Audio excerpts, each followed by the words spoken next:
¿Qué tal? Bienvenidos a la Mesa de Periodistas. México cierra 2025 con un clima político tenso, presiones desde Estados Unidos, amenazas comerciales, crisis en seguridad que no cede y dudas sobre la independencia judicial tras la elección de la Corte, por supuesto los jueces y ahora el cambio en la Fiscalía General de la República. La salida repentina de Alejandro Gertz Manero encendió alertas sobre el uso político de la justicia y la impunidad.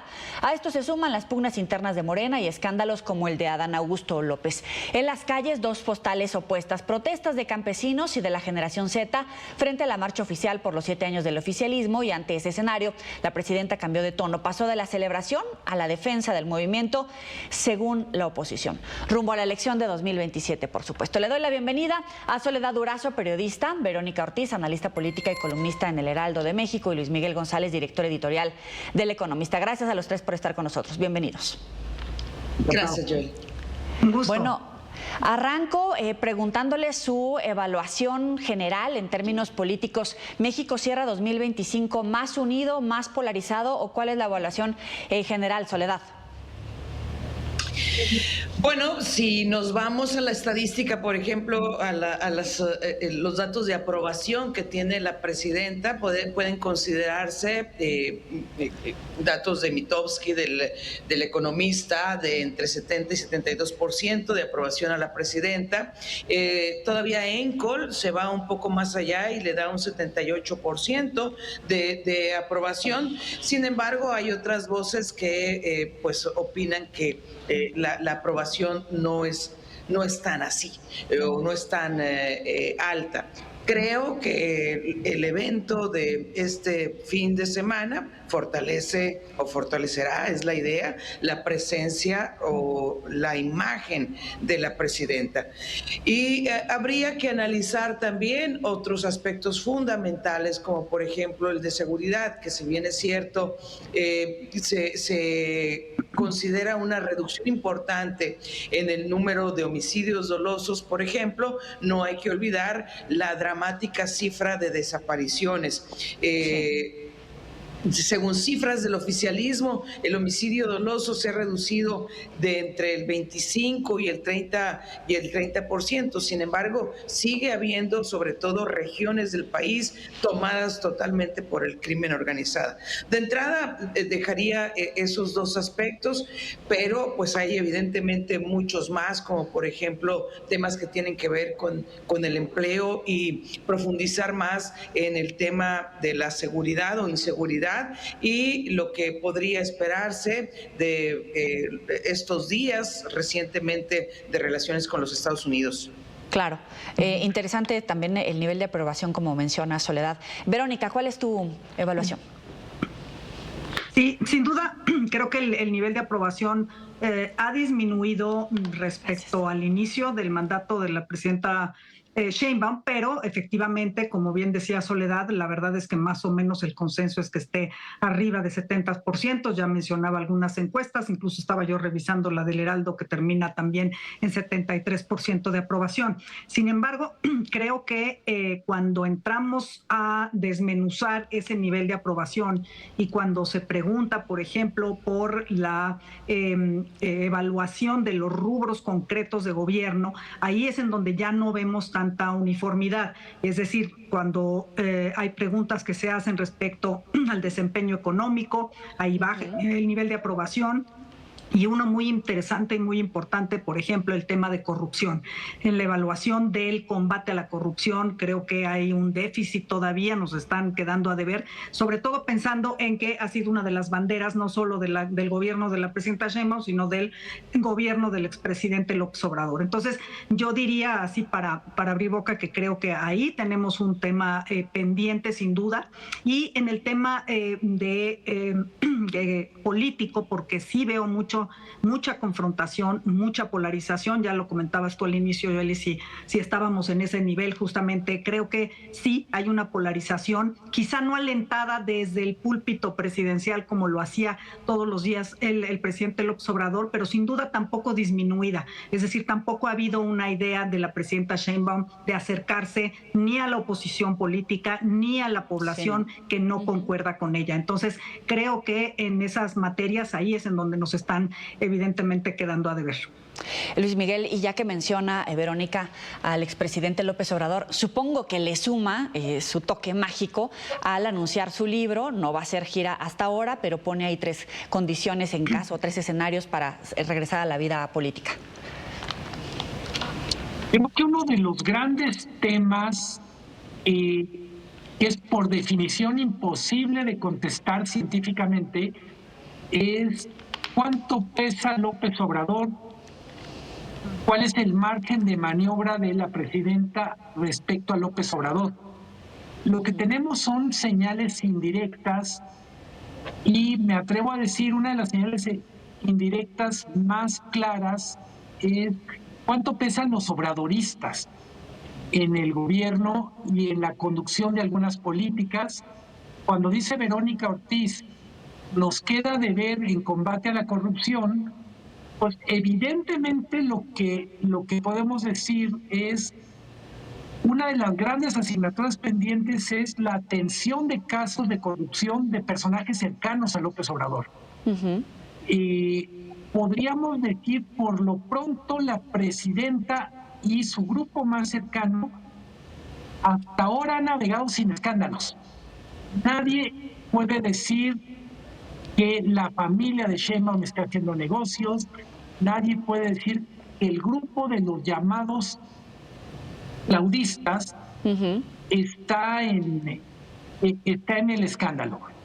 Pero otra historia muy diferente es cuando hablamos de los obradoristas. Tú mencionabas, Joely, el caso de Adán Augusto, pero también hay que decirlo, está todas las grandes obras que querían ser emblemáticas como vehículos de progreso regional o desarrollo regional y se vuelven emblemáticas por las razones que menos quisiera un político. Son señal de despilfarro, de mala planeación, de malos controles. Sí. Pero quienes fueron encargados del Tren Maya, de la refinería, incluso de las aerolíneas, mínimo sacaron reintegro, gobernaturas o direcciones importantes. Creo que es bien complicado en este balance del primer año no hacer referencia a lo patético que ha sido el papel de la oposición. Llevamos un año donde casi toda la reflexión se refiere a oposición al interior de Morena. Lo más relevante en ese sentido, y recupero una palabra que mencionabas tú, Joely, sobre unidad. Lo más importante que podemos ver desde el punto de vista del mensaje presidencial es la preocupación porque no se rompa la unidad del movimiento. Cuando ella habla de unidad, no se refiere a unidad nacional, se refiere a unidad del movimiento y en parte podemos decir que qué absurdo es, pero es la realidad que estamos enfrentando. La presidenta no tiene una oposición que sea un interlocutor que tenga peso, que tenga nivel para resolver los grandes temas. Ni que estén articulados y menos que tengan una propuesta real, alguna carta ahí escondida bajo la manga. Ahora, las protestas sociales de este año son una advertencia, porque ya vemos el campo poco a poco, la generación Z, son una advertencia del desgaste que incluso algunos dicen que fue agitado el avispero desde los propios integrantes de Morena, como ponía sobre la mesa Luis Miguel, o realmente hay hartazgo de la gente o son episodios aislados. ¿Cómo lo ves, Vero? Yo no creo que sea hartazgo en el sentido de consecuencia más o menos natural del paso del tiempo. Lo que tenemos son problemas no resueltos, problemas que fueron postergados, están estallando. Y uno de los grandes problemas para Claudia Sheinbaum es que no tiene operadores políticos propios. Ella depende de la operación política de obradoristas y por momentos no sabemos si están trabajando para que el problema se resuelva o para que crezca. El tema del agua, hay que reconocerle al gobierno que se atreve a meterse un tema que llevaba sin cambios desde 1992. Es un tema, por definición, imposible de resolver a satisfacción de todos. No todos van a quedar contentos, pero también es verdad que no podíamos seguir con un marco reglamentario que es previo a la entrada en vigor del Telecán, nada más para hacer un poco de arqueología. Y creo que lo del agua es un enorme tema que tiene su propia historia. Lo del transporte me llama la atención que la demanda va sobre todo por el tema de inseguridad en las carreteras. Se manifiestan los transportistas, pero nos podríamos manifestar todos los que circulamos por carretera. Claro. Decimos, ¿cómo es posible que yo no puedo planear un viaje de fin de semana sin estar monitoreando los bloqueos como si monitoreáramos el clima en Rusia? Claro. Soledad, ¿cómo calificas a todos estos temas la respuesta que ha dado el gobierno desde presidencia, los interlocutores, como sea, del gobierno federal, evidentemente, en términos locales? ¿Cómo es la respuesta del gobierno? Es el discurso oficial de toda la vida, porque no podemos ignorar que todos estos movimientos, sin pecar de ingenuos, sí, y asumir que puede estar grupos opositores detrás, sin duda, pero hay una realidad que los alimenta, Yoely, Verónica, Luis Miguel, hay una realidad que los alimenta, y la realidad es el día a día. Luis Miguel planteaba hace unos momentos lo difícil que resulta transitar por las carreteras porque el bloqueo puede ahora sí que limitarte el camino, sí, pero también la inseguridad. Luis Miguel, yo vivo en Sonora, yo soy de una región de la Sierra Sonorense, y yo amaba, ya que se hacía un poco de tarde, que se iba el sol, transitar por la carretera me resultaba mucho más cómoda. Hace años que no puedo hacerlo porque la inseguridad no me lo permite.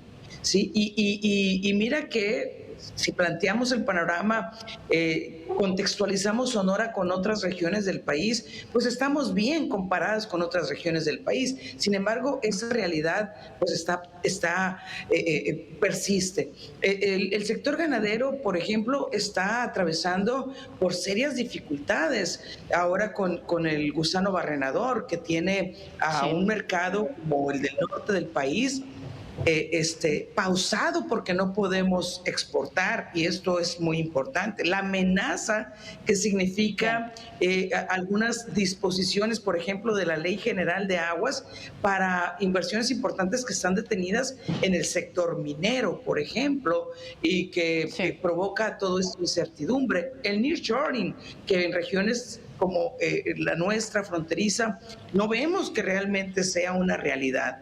Entonces, hay una realidad que alienta el movimiento social de diversos sectores. Así es, vamos a hacer una pequeña pausa, pero les dejo esto sobre la mesa. Esta celebración del fin de semana de los 7 años es un acto legítimo de respaldo ciudadano o un mensaje de Morena precisamente por todas estas alertas, esos focos rojos que comienzan a registrarse. Vamos a la pausa, volvemos. Continuamos en la mesa de periodistas. Verónica, los 7 años de la celebración de los 7 años de Morena en el poder es un acto legítimo de respaldo ciudadano donde la gente efectivamente va a celebrar, o es un intento de Morena para demostrar esa unidad que ya hemos puesto sobre la mesa, que está debilitada, esa fuerza, esa gobernabilidad. ¿Qué es?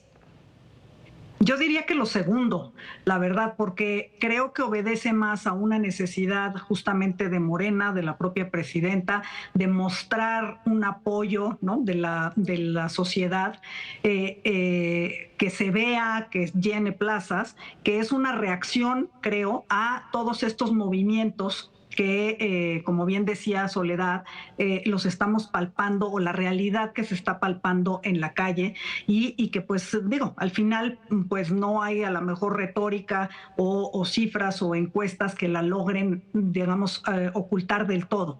Y yo creo que es un tema delicado para la presidenta. Luis Miguel decía, no tiene operadores políticos, y más allá de los operadores políticos, la verdad es que la presidenta no tiene un grupo que sea de ella, es decir, así el claudismo, ¿no? Que digas, aquí está toda la fuerza política de la presidenta, no lo tiene. Y entra a un segundo año que viene, va a ser muy complicado, la negociación, renegociación, lo que sea, nuevo tratado comercial con Estados Unidos y Canadá, va a ser un tema difícil, sobre todo porque tenemos un día sí y otro también, ¿no? Los comentarios, las amenazas de Trump de salirse del tratado, de querer, ¿no? Romperlo, de querer hacer acuerdos bilaterales, y es su manera de estar efectivamente presionando. Pero si aunado a ese ya de por sí incierto panorama, tenemos adentro poca gobernabilidad, o una gobernabilidad menguada precisamente por todo el tema de los descontentos de la generación Z. Si no hubiera, digamos, levantado las alertas, como decías tú, Yueli, este tipo de movimientos, más los transportistas, más los campesinos, creo que no se estarían dando este tipo de reacciones de Morena como de autoafirmación, e incluso la salida a escena, como preguntabas tú, del expresidente López Obrador, me parece que va igual en el mismo sentido, un poco de apuntalar, pero también otro poco de recordarle a la presidenta dónde está el verdadero factor de poder, porque incluso el presidente dijo, yo saldría en estas situaciones casi para salvar la patria, la democracia, o para salvar a la presidenta. O sea, es decir, yo estoy aquí, ¿no? Que soy el recurso, el último recurso, como para que el poder se mantenga. Entonces, sí creo que hay preocupación, y sí creo que viene un año bastante complicado, no solo para la presidenta, por todo el tema que decíamos, comercial y demás, sino también para el propio movimiento, para que se guarde esa unidad que mencionaba Luis Miguel, que si se resquebraja, pues ya, digamos, si no haya oposición, puede ser la propia fractura o las fisuras adentro de Morena los que les empiecen a causar dolores de cabeza y probablemente pérdidas electorales. Entonces, la verdad es que el panorama no está muy sencillo. Verónica, solamente para dejarlo claro, entonces sí ves que todos los factores que mencionaste puedan tener efectos sobre la gobernabilidad del país, independientemente de que el expresidente también haya puesto sobre la mesa escenarios para regresar a la vida política. Sí creo que puedan tener un factor de desestabilización, sobre todo porque estamos viendo ya movimientos, se me pasó incluso mencionar el movimiento del sombrero, ¿no? De los seguidores encabezados por la viuda del alcalde Carlos Manso. Creo que sí están llegando a un punto de ebullición, digamos, de que ya no se van a arreglar tan fácil esos conflictos. Cuando empiezas a oír que son de los propios integrantes que te dicen, no, yo sí voté por Morena, o yo soy incluso miembro de Morena, simpatizo con el partido y demás, y que ya están, digamos, diciendo, pero nos engañaron, pero estamos desencantados, pero no nos hacen caso.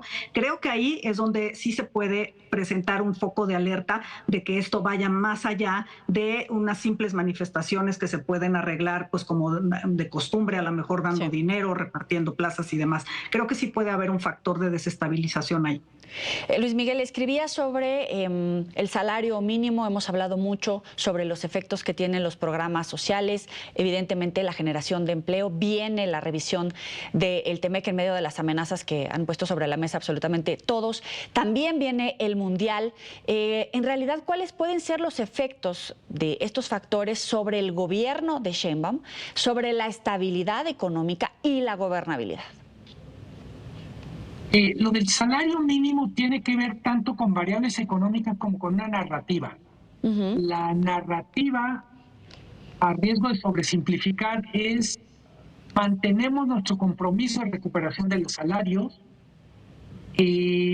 Las premisas con las que arrancamos esto no han cambiado.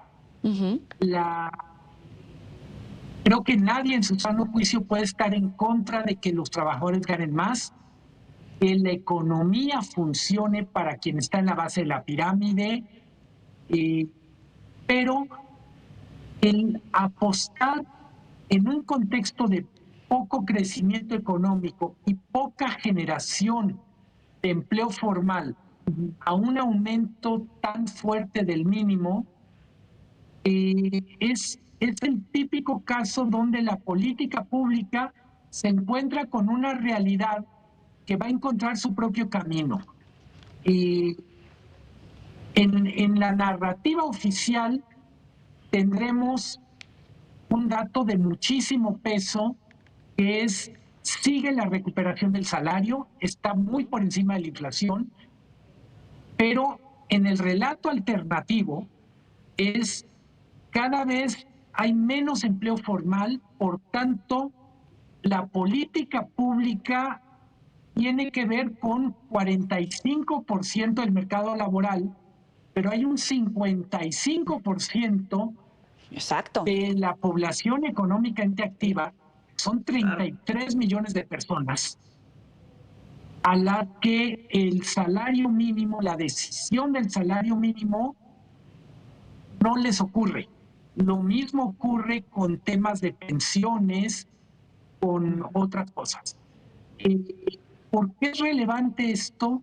Porque creo que nos está colocando, decía Verónica y Soledad entre líneas, 2026 va a ser un año, yo no sé si más complicado, porque este fue muy complicado, pero va a ser un año de definiciones.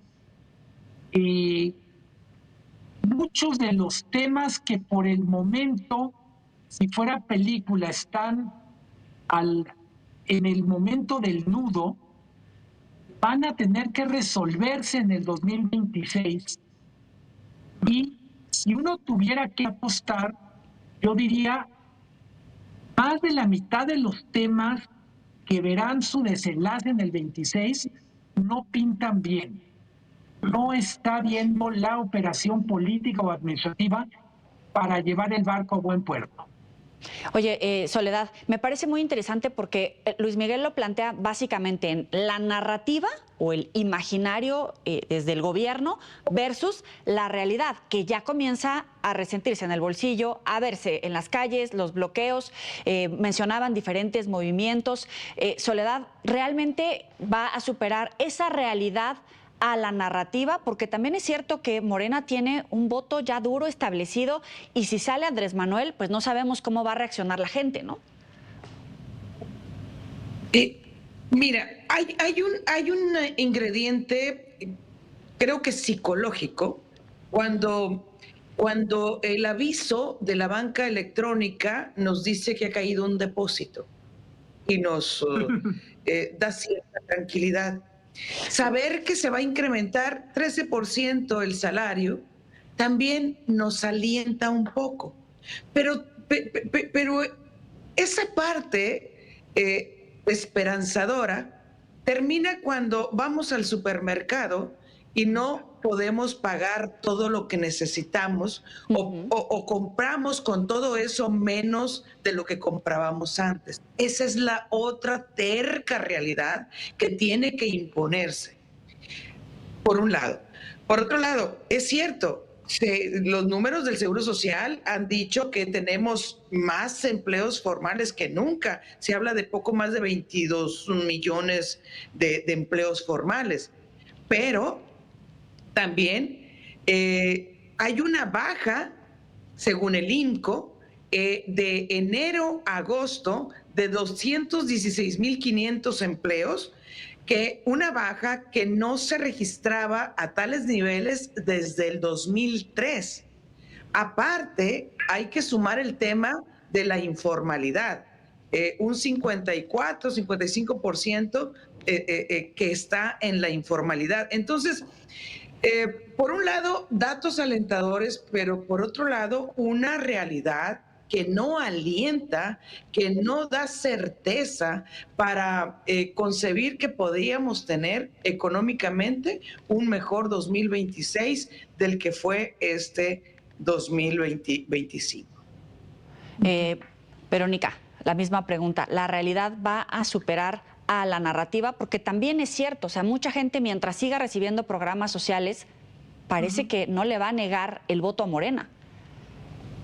No, claro, efectivamente, y creo que ha sido una fórmula ganadora pues, de Morena, el decir aquí el aumento al salario mínimo junto con las entregas por programas sociales te dan esta idea de esperanza que decía Soledad, pero creo que también está esa esperanza sobre bases de barro, precisamente por la falta de inversión, de crecimiento, de generación de empleo que ya comentaba Luis Miguel. Ahí es donde la realidad va a chocar con la ilusión.